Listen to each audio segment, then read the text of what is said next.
Very well. Today I'm going to introduce you to the Simply Bags mod, a no cubes mod that lets us have different backpacks within HYTALE itself as an additional storage method beyond the inventory we already have in the HYTALE world. This is done through the workbench. Basically, we'd open the inventory. As you can see, we can get these bags, which are made with fiber, hides, scraps and hide, and finally more scraps and heavy hide. So to get this mod, we'll head to NoCube's Simple Bags in Forge. As you can see, it has 46,000 users, and basically we'll look for the mod itself. We go to the Files section, click the three buttons and Get File. Save this file in Windows plus R, App Data, go to Roaming, then search for HYTALE with H. Okay, here it is. We'll open it and go to User Data, and in Saves is where we'll have it. Actually, in Mods, okay? We can save it in mods, and that's where we'll have it. Same process applies for all the other mods I'll be covering in this top list. It's that simple. Alright, how can we get the VeinMining mod in HYTALE? This mod is actually quite interesting. If we type /VM, we have different options, such as targeting all types of blocks or just ores, activating it by crouching or pressing walk, which is the left alt key, or simply crouching with the control key. The orientation can be based on the block's orientation or the user's orientation, and we can choose what shape to use when breaking. We can break in a 5x5 wall pattern, right? As you can see, it only works on the same material. We can also use a 3x3 pattern, diagonal or freeform, okay? The freeform is basically this one here. On the other hand, this mod is super easy to get. Just go to VeinMining in HYTALE, click the three buttons, get the file, and save it directly in your mods folder. Besides this, if we go to user data and then to saves within the HYTALE folder and look for our world name. For example, in this case, the world is called New World 1. We go to the mods section and then to VeinMining, where we have this JSON file that we can modify. As you can see now, the maximum vein size is set to 50, but I can change this to 5, to 1,000, 1,000, 1,000. Let's calm down. We can set it to 1,000, okay? And for durability, currently if you break 50 blocks, the pickaxe will wear out 50 times. So we could set it to 0.01, okay? This way it'll wear out much less when using this. Basically, because if you set it too high, you'll break a wall and end up with a worn pickaxe, which, well, doesn't make much sense. So let's try these new stats I've set up, and you'll see what a player is capable of doing. Basically, I'm going to the stone now. I mine 1 stone and, while crouching, and look at how much I can mine. And that's it, 1,000 blocks, okay? In this case, it might not seem like that many, but obviously they are, right? Let's now make a 5x5 tunnel, okay? And if I make the tunnel, well, of course it would have to be a tunnel, sorry. I selected wall, okay? And there I can make a wall of 1,000 blocks. Basically, the wall ends when it no longer finds material that's the same as what we're looking for, okay? Basically, so as you can see here, it goes down and down. In the end, the limit is those 1,000 blocks, and it goes down infinitely, until it doesn't find any matching blocks. So yeah, that depends on the limit you want to set and not much else.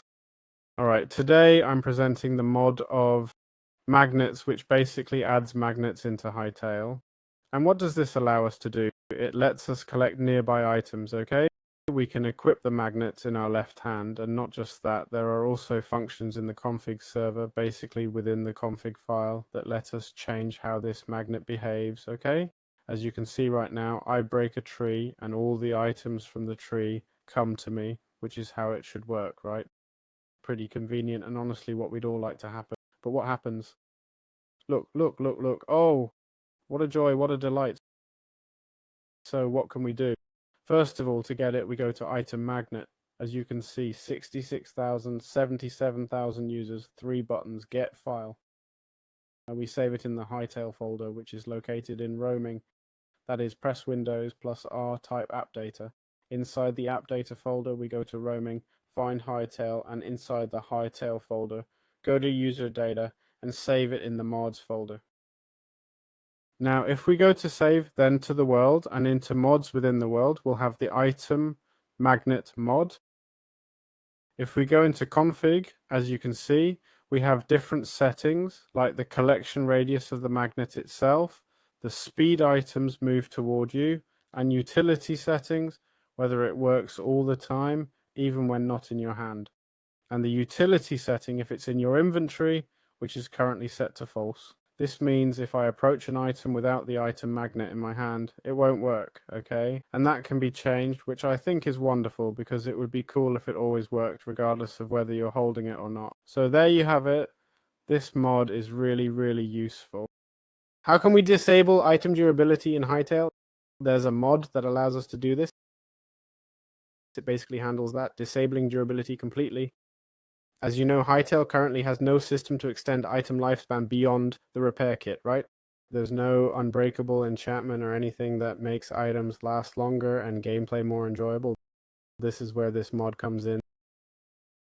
This mod is called Disabled Durability, as you can see with this logo here, and it does exactly that. We'd go to File, click these buttons and download the file. Save that file by pressing Windows plus R, going to App Data, then to Roaming to the Hytale folder. Here it is. We'd go to User Data and then Mods, where we'd save it without any issues. And that's it. It's that simple. Alright, I'm presenting the Livestock mod, which basically allows us to have more fauna. In Hytale, as you know, currently all chickens look exactly the same. What this mod does is add variety of skins for chickens, cows, bulls, goats, sheep, everything. This mod is called Aura's Livestock Skins, has 73,000 users, and as we can see, here's a sample of the fauna. Let's check the gallery to see what variety of animals it offers, like goats, chickens, right? Rabbits. It includes sheep, pigs, everything. It adds all kinds of fauna, basically providing more reskins and animal variety for us to play with. To get it, just go to Files, click the 3 buttons, select Get File, and save it to your Hytale folder. Simple as that. Alright, how can we get more dungeons in Hytale? This mod adds more dungeons to the game. We simply need to use the /inst command and it can take us to different dungeons that we want to play. In survival mode, we can also find them through the ancient portal or ancient gateway and open them with different crystals from Hytale itself. These are generated dungeons that have quite interesting boss rooms. Let's go check one out. For example, the Oasis dungeon. We hit spawn. Okay, so we're going to the Goblin dungeon, which is just called dungeon. It has teleported me, look, to another dimension. Okay, here it is. This is one of the dungeons and you start here with your sword, with your torch, and basically you advance through it, and as you progress, the difficulty increases, okay? Here we would find the first shield. Let's continue forward. Here we can see a bit of where to go next. These dungeons are quite large. As you can see, we started with small rats at the beginning and now we're dealing with spiders. We're gradually progressing through the dungeon itself. Don't worry, I think everyone can complete them. They're pretty linear, okay? So you don't have to break blocks or anything. From what I've seen, the dungeon layout is always the same. It's a pre-created world and you simply go through it, okay? There's not much more mystery to it.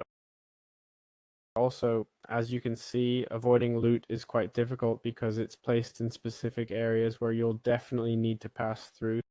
So it's quite hard to skip the loot unless you start breaking blocks and running away. So what I want to show you is what's at the end of the dungeon, okay? Well, we're looking at different beds and such. We have this fight here, and once we complete it, we'll get this chest plate, for example. And here, this would be the final boss, okay? So we even have a final boss, okay? With plenty of loot and stuff against this guy here. And it's pretty cool, huh? And then basically, to exit from here, we type /inst and enter exit, okay? This way we'd leave this biome or the area where we were. So it's pretty simple. To get the mod is called Yang's HyDungeons. It has 64,000 users and well, we have it here in files. 3 buttons and download file, and it's that simple. Very well, in today's video I'm bringing you a perfect parries mod, okay? Normally when we block with a parry, as you can see, it drains our stamina. But in this mod, if I execute a perfect parry, the opponent, as you can see, can get stunned, okay? And at the same time, it uses less of my stamina. This is really noticeable when fighting bears, where their heavy stamina drain, taking almost all your stamina in one hit, barely affects you. It's a pretty interesting mechanic that makes performing a perfect parry actually beneficial, right?